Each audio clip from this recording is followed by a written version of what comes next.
Hey guys, is Van Damme going to officially retire? Looks that way. But the good news is, not before he gives us one more epic martial arts film. In today's video, I'm going to discuss all the news that's currently out there related to the project. I'm going to give you my thoughts, who I think should be cast in the movie. Anyway, if you like this kind of content, please help support the channel by hitting the like button, subscribing, and sharing the video.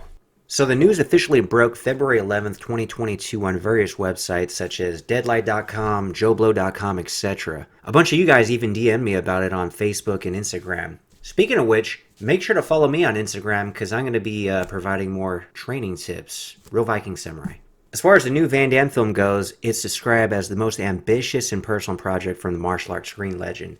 In the movie, Van Damme will play himself. This, of course, isn't the first time he's done this. He's, of course, found success with this formula in 2008's JCVD, and more recently in 2016's Amazon Prime show Jean-Claude Van Damme. In the new project, Van Damme is left in a coma following a serious car accident. He wakes up with amnesia, unrecognizable to everyone, including himself. So that part's a little confusing. I'm not sure why if he has amnesia, he's unrecognizable to everyone. It's not like everyone else has amnesia. Anyway, when Van Damme awakens from a coma, he must rebuild his sense of identity and meaning by going hand-to-hand with iconic adversaries from his career, which will lead him to one final match. As we all know, every good Van Damme film has that one final match.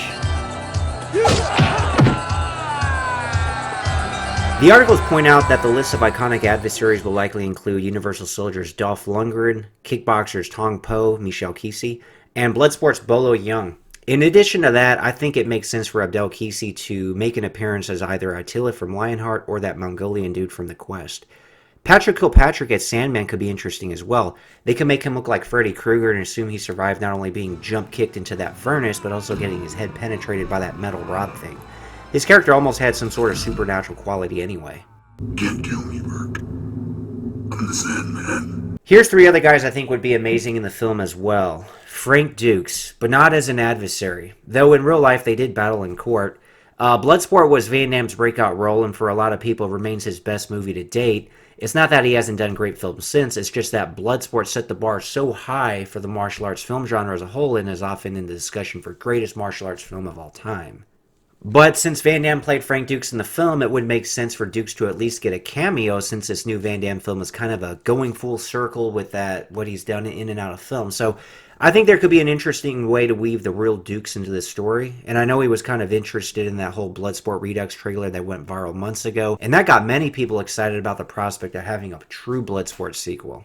A true Bloodsport sequel, by the way, almost happened around 10 years ago. Make sure to check out a video I did with writer-director Sheldon Lettich about that whole project, linked in the description below.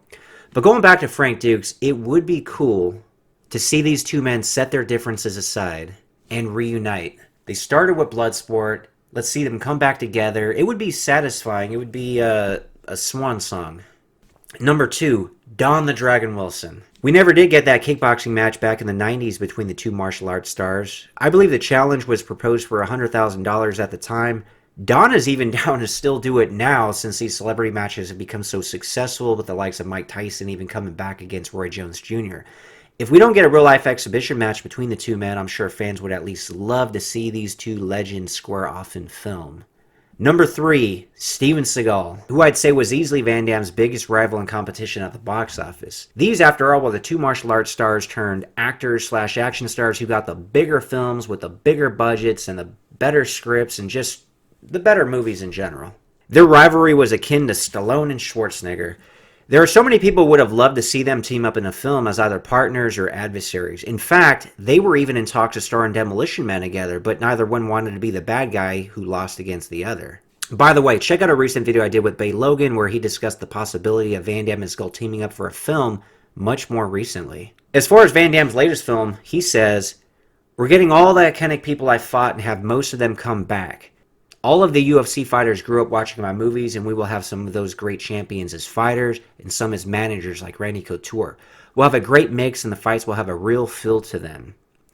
Yeah, this won't be the first time we've seen a UFC fighter in a Van Damme film. In fact, that reboot of Kickboxer with Al Masai that came out, I don't know, 2016 or around that era, had GSP and Van Damme actually square off, and GSP's long stated that he was inspired by Jean-Claude Van Damme. Movies like Bloodsport, they inspired a lot of us to take up martial arts. It'd also be cool to see the Diaz brothers in the film as well. They, of course, a few years ago trained with Van Damme. They posted that on social media. As far as Van Damme saying having the fights have a real feel to them, that's great news and has been sorely neglected in so many martial arts films lately. I feel like the choreography is just like so overly rehearsed. It looks like the fighters, the actors, the martial arts are just simply going through the motions. It's like they're on autopilot. It feels more like a video game. There's just no excitement. In contrast, take a movie like Rocky V, which is often considered the bastard child of that franchise. Funny thing is, by today's standards, it blows away any movie that's come out recently, aside from maybe the Creed movies. But the fight between Rocky and Tommy Gunn, in my opinion, is better than any martial arts fight seen over the last 20 years. It's the pacing, the dramatic elements of acting there. I love you, man. Great reaction shots. Most importantly, though, the choreography during the fight. You can feel those hits as an audience member. Look at that.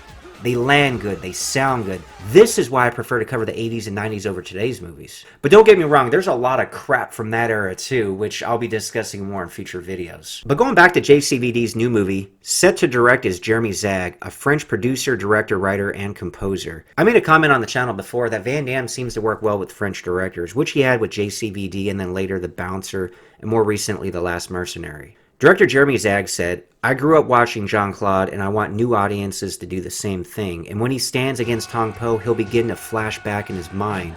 We will reproduce some of the best fights from some of his biggest movies." He continues that they will shoot this in Paris in unexpected locations like the catacombs beneath the Opera of Paris, where he'll square off against a nemesis of his long screen career. It's hard to say who he's referring to as far as like the nemesis of his long screen career. It could be Bolo Young, who he faced off, of course, in Bloodsport as well as Double Impact. Could be Michel Kesey. Tong Po is a very popular figure. But if we're really lucky, it'll be Steven Seagal. Nick Vallelonga, who won 2 Academy Awards and 2 Golden Globes for Original Screenplay and Best Picture for Green Book, wrote the script with Paul Sloan, which is based on a story by Van Damme. The story actually seems to have elements from some other Van Damme projects that were in the works but never seen the light of day. For example, one project called The Tower was to see Van Damme play a former prominent fighter who has lost his memory after a car accident. He gets flashbacks from his past and goes to see illegal fights in an abandoned factory where he suddenly remembers his past. I think the latest version of that story sees him return to the fight world where he eventually faces off against his son. He actually talked about this film in 2020. We'll have a great writer who's going to do a rewrite, a polish on the Tower. It was likely scrapped because a similar movie starring Stephen Dorff called Embattled came out in 2020. The most controversial fight in WFA history between Cash Boykins and his 18-year-old son, Jet. An earlier version of The Tower actually sounded a lot more interesting, where it was more like Bruce Lee's Game of Death, where Van Damme's character would be in a coma and would have to metaphorically and symbolically fight himself out of it by advancing to the top of a tower, facing off against stronger adversaries on each level as he progressed. Another project called Van Damned was going to be a film where he played himself and was going to be called out for his deviant ways and must be held accountable for his actions in the search of redemption and a new and better life. Each character he meets is more frightening than the previous, and they all know the truth about his ways.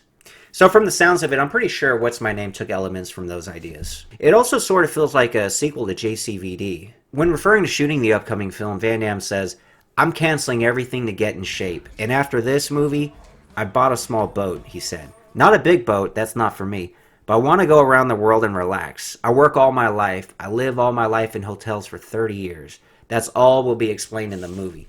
How I became far away from my family. After this, I want to relax and enjoy my life and family because life goes by fast." Yeah, it sure does. I remember watching Bloodsport and Kickboxer and Lionheart in the 90s when I was training martial arts every day. As far as that goes, not a whole lot has changed. I mean, I don't really have the time to watch those movies every day anymore, but I still train martial arts all the time and I listen to those soundtracks. You know, as far as Van Damme's retirement goes, I hope he finds peace within. I hope he finds his happiness. I hope he gets to spend a lot more time with his family. I mean, at this point, what more does he need to do? He started with nothing, just a young kid from Belgium with a dream, came to America. He made it to the top of this martial arts action genre. America. He fell, unfortunately.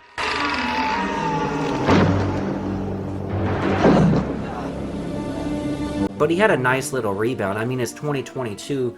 He's still very marketable, and we're talking about a new movie he's going to be the lead in, albeit his last movie. But as far as happiness goes, that's obviously not a constant state anybody can remain in. But for now, it really does sound like he needs to take at least a few years off. But maybe he'll get bored. I mean, he's so ambitious. He doesn't seem like the type that would be content just sitting on a beach the rest of his life drinking martinis. So who knows? What'll potentially bring him out of retirement years from now? Come on, how long do you think you can sit on your ass and watch the sunset? You're a hunter, Jack, admit it.